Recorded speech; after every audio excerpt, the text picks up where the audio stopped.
এই সরকারগুলো বদল হয়, তাদের চেহারার বদল হয়, কিন্তু তাদের যে শাসন সেই শাসনের বদল হয় না। সমন্বয় হোক আর যেই হোক, 24-এর আন্দোলন হয়েছিল দুর্নীতির বিরুদ্ধে, 24-এর আন্দোলন হয়েছিল হলো ফেসিবাদের বিরুদ্ধে। ফেসিবাদী যত কাঠামো আছে এর সাথে যে সম্পৃক্ত হবে সে 24-এর বিপ্লবী এই নামের খাতা থেকে তার নাম কাটা যাবে।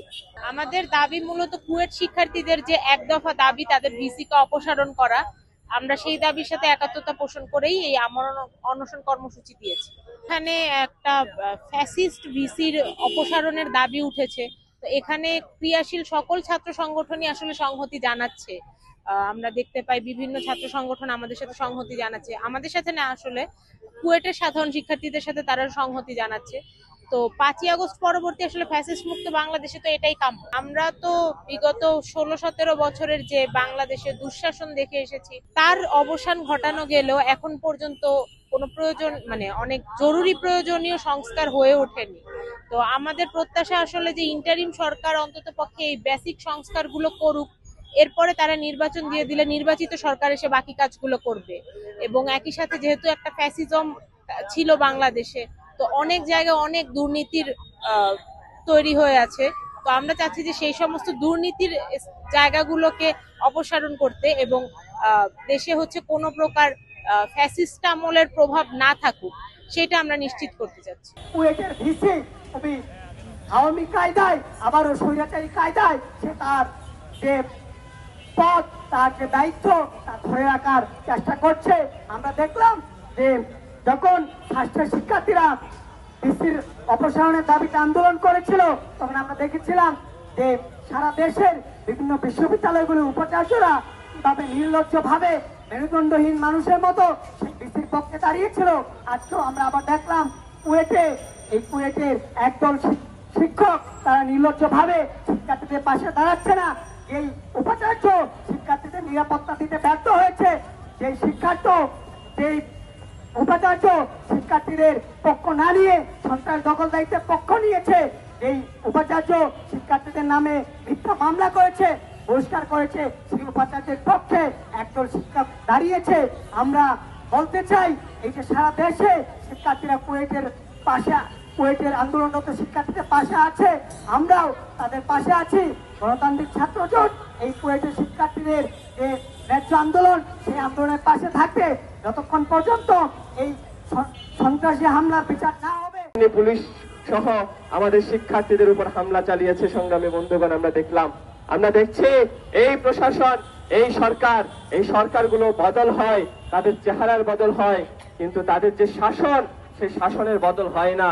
তার সর্বশেষ নমুনা এই যে কুয়েট এবং চট্টগ্রাম বিশ্ববিদ্যালয়।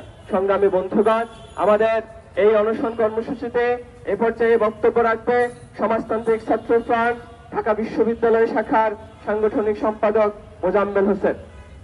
বিদ্যুৎ থেকে শুরু করে অন্যান্য যত সুযোগ সুবিধা আছে, নাগরিক সুবিধা না থাকার কারণে তারা এখন অসুস্থ হয়ে গিয়েছে। সে কারণে আমরা হলো যে অনশনের পক্ষে, আর তাদের যে দাবি আছে দাবির পক্ষে একাত্মতা পোষণ করে কুয়েটের ভিসি যে কুখ্যাত ফ্যাসিস্ট সন্ত্রাসী ডক্টর মাসুদের পদত্যাগ দাবিতে যে এই সন্ত্রাস বিরোধী রাজু ভাস্কর্যে বিপ্লবী ছাত্র পরিষদের ব্যানারে আপনার ছাত্র বিক্ষোভ করেছি। এই ছাত্র বিক্ষোভ থেকে আমাদের একটাই দাবি যে কুয়েটের আপনার যে ভিসি আছে তিনি পদত্যাগ করবেন না, সেটা তিনি স্পষ্টভাবে ঘোষণা দিয়েছেন।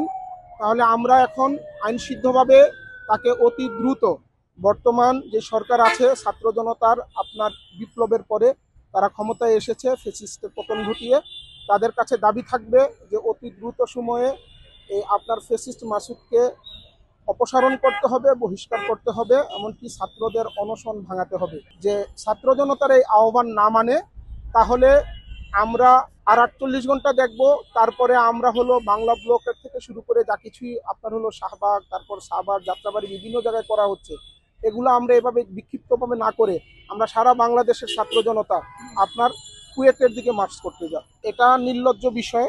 প্রথম বিষয় হলো যে আমি জাতীয় বিপ্লবী পরিষদের কেন্দ্রীয় সহকারী সদস্য সচিব, আমরা দুর্নীতির বিরুদ্ধে আমাদের প্রতিনিয়তই আমরা হলো আপনার হলো আন্দোলন সংগ্রাম করে যাচ্ছি।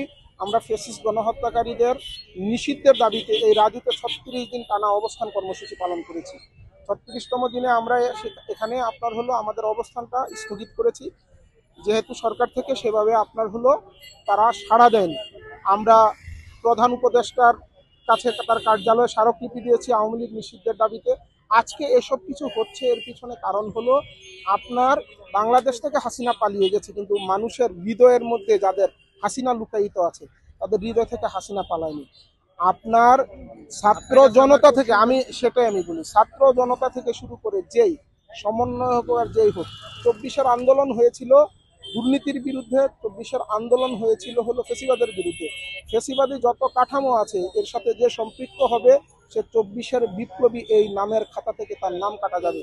অবশ্যই বাংলাদেশে তার কঠিন থেকে কঠিনতম বিচার হবে। আর এর বিরুদ্ধে আমরা কথা বলেছি এর আগেও, আরো বলবো ইনশাল্লাহ। আপনারা যে গণমাধ্যম যারা আছেন আপনারাও শিক্ষার্থীদের পক্ষে থাকবেন, যারা দুর্নীতিবাজ তাদের বিপক্ষে থাকবেন, আপনারাও সেটা আপনাদের গণমাধ্যমে ফুটিয়ে তুলবেন। আমরা যেন হলো যে সুন্দর একদম হলো নিট অ্যান্ড ক্লিন দুর্নীতিমুক্ত একটা বাংলাদেশ গড়তে পারি, এর জন্য দোয়া করবেন।